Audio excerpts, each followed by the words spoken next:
No way you girls can use that much frosting and handle it. There's just no way. You don't have the hand strength. You need to be more into that size. Okay? I will try to purposefully do some things that I think is going to happen to you so I can show you how to fix it. We're all using the 104 tip, and simply by adjusting the pressure of my hand, I can make little tiny flowers or great big flowers. I am not a fan of swapping this out. There are 4 different sizes of this tip offered by Wilton. I always use the 104 for everything. I just feel like I get a better looking rose petal. Step 1, no matter what you're doing, this guy's got to be twisted up really tight in your hand. That's what allows the frosting to come out easy. Second, that tip is fat at the bottom and skinny at the top. The fat part belongs down against the nail as we're piping. Okay, so with all that said, I'm going to purposefully do stuff that I think is going to happen to you. Some of you will make a very skinny base, and you'll start to make petals, and then all of a sudden it starts falling over to one side and not cooperating. And that all comes back to the fact that you did not have a strong, sturdy base. Solution: hold the tip straight up and down, squeeze, let it puddle out, slowly lift up. Now, I can tell you right now, I'm fighting clogs. I need a toothpick. These are filling up in the skinny part of the tip. Rather than sitting here trying to squash it out, it's much smarter to just take a toothpick and dig it out. So let's try again. I've twisted the bag extremely tight in my hand. I'm really squeezing out a bunch. And it's not going to be a good demo day, I have a feeling, where you really got a lot of chunks in here.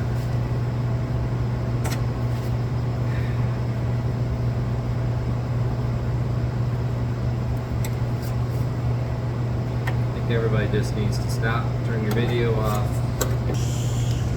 Got the frosting of the texture I want. That's a much easier way to load your bags with your thick special.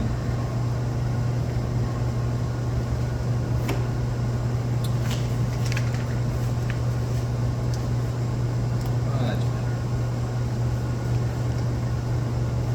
Tight in the hands. Nice large puddle in the center. Now, whether it tapers up to a fine point, the way your picture illustrates, is probably not as important as that it's good and fat. I mean, you should be able to shake it, it's not moving. With me? Great. Well, you have to start out with just one in the middle, so bring those cameras in. Because we're spinning this nail while we're piping, and so getting used to how you have to spin that is the one thing. So I'm kind of winding it up as far as I can because I know I'm going to spin it clockwise. You with me? So I can get all the way back so I can spin it clockwise a whole bunch. And as I spin it clockwise, look how I'm holding the bag. It's almost straight at it. And I'm spinning clockwise, and I'm trying to make a very tight center. Every rose starts this way. Thick base and a center. Now I need 3 leaves. I start almost even with that. I'm spinning clockwise and I pipe down. Now you have to kind of divide this in thirds. Start even with the center, spin it and go down, spin it and go down. So right off the bat, getting that evenly spaced, first couple of roses becomes a challenge. And now, each petal that I pipe, I will try to make it land between the 2 previous petals. So it's 1 in the middle, your first row of petals will be 3, the next row is 5, and you keep doing rows of 5, and you can make this flower as big as you want. This is what gets hard, without a helper, you're sitting here trying to twist this bag up and not drop your rows, and you'll get used to it. So, it's 1, 2, 3, 4, 5. Now for those petals, I didn't start at the top and pipe down like before.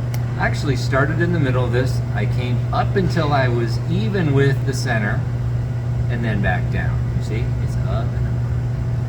Every petal started in the center of my glob, so to speak, came up till it was, everything's the same height, and then back down again. And by doing that, I'm giving the flower the structure it needs. Now the next one, same idea. I'm going to make it straddle two previous petals. 2, 3, 4, 5. Now that's a pretty decent sized rose right now, and I could stop right there, or I could keep going. But I noticed as I was piping, ooh, that's getting wobbly. Oh, it's okay. You know how you fix that? You just beef it up. Beef up your foundation with a little flour, or a little frosting. Now it's nice and stable. And I could just keep on trucking. I just keep on making petals and make this thing as big as I want to get it. Okay? It's going to be a while before any of you has one that looks anywhere near that. I remember vividly how long I struggled with this. To take it off the nail, you can't just come in and snip it. Oh no. I'm only squeezing the scissors a tiny bit. And then as I do that, I'm going to spin the nail at the same time. So I spin the nail and I just kind of slide it off of there. And I carefully get it to my pan. And I use my nail. There we go. Now that's a huge rose. You would rarely make roses that big. I just wanted to illustrate that you can just keep going and going and going. What is important now though is we're about to start this second flower. I clean the tip, so keep a towel handy. Right? Keep a towel handy here because you want to have a nice clean tip with the start of every rose. Nice clean nail. Now let's do a realistic size. But nothing's changed. Oh, I might make the base a little smaller. But I still need one in the middle. Nice and tight as you can get it. And I still need 3. I kind of start at the top, turning clockwise, then down, you see? Down. And you gotta just guesstimate thirds. Up to the middle, down. Up to the middle, down. I didn't really do a very good job there.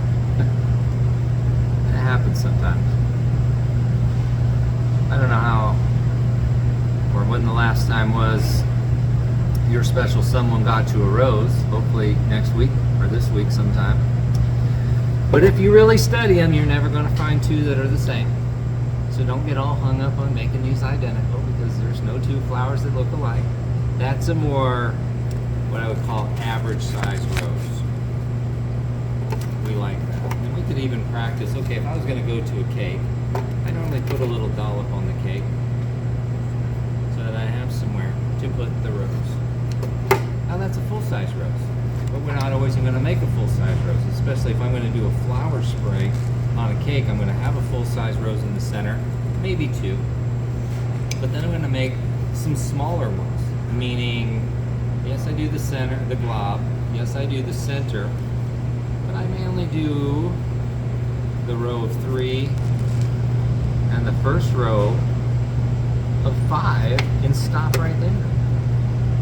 Because this little guy would just kind of tuck in right about there.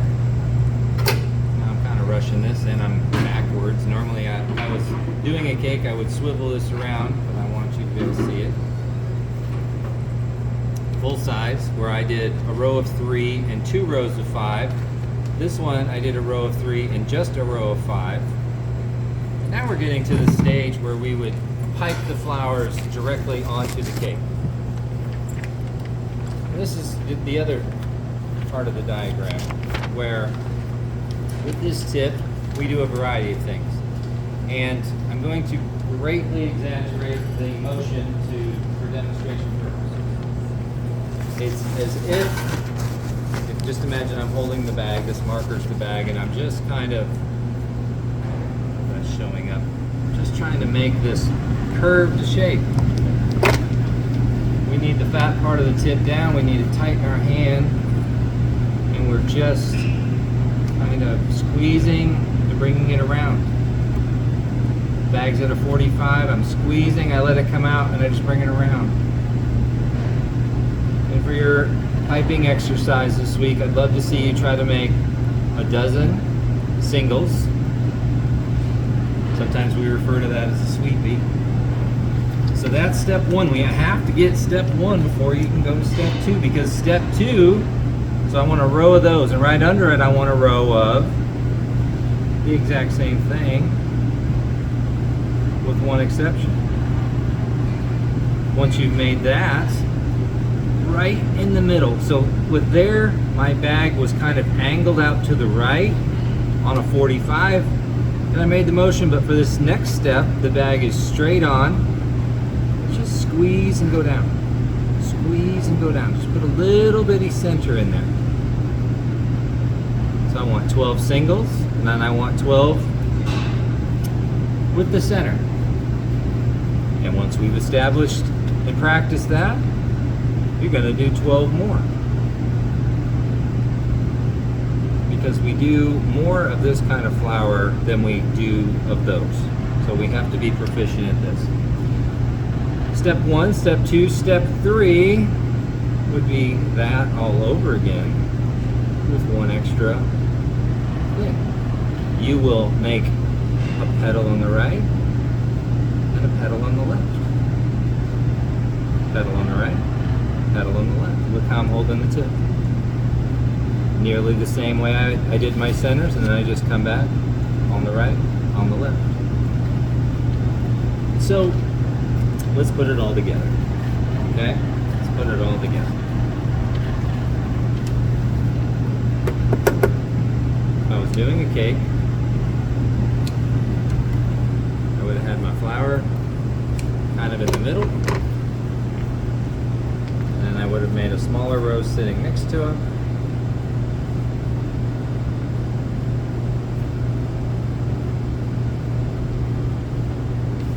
Reminder, I will type all this up in Blackboard and post it. You're going to do 12 singles, then you're going to do 12 two petal, then you're going to do 12 four petal, and then I want you to try to do 12 roses, 12 roses, and then I want you to do at least one flower spray, and a flower spray is a big center one accompanied by a smaller rose on either side of it. So that's now 3 roses you need. And this spray gets a 4 petal, a 2 petal, and a single, okay? On both sides. So I would have put another one of those there. I'll just do it real fast.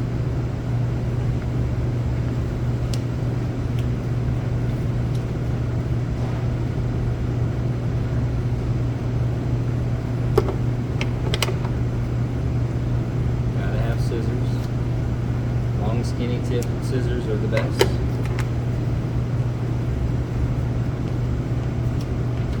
Again, this is a 4 petal, a 2 petal, and a single. And kind of a curved spray kind of a thing. So this week's piping assignment is all about utilizing the 104 tip in our flower nail. And this is as hard, there's as much work doing this as there is figuring out your desired icing consistency, your desired amount of frosting in the bag. Look at how much I did with one 10-inch bag of frosting though. So we don't need a tremendous amount of icing to get this accomplished. Okay? We're progressing fantastic. I don't ever remember a year that we've already been into 2 or 3 piping assignments. This excites me. This is going to allow me to do a lot more cake decorating in class with you girls. So I couldn't be happier with where we're at. Just you all are just picking up on stuff so fast, and it's wonderful. So we've had a fantastic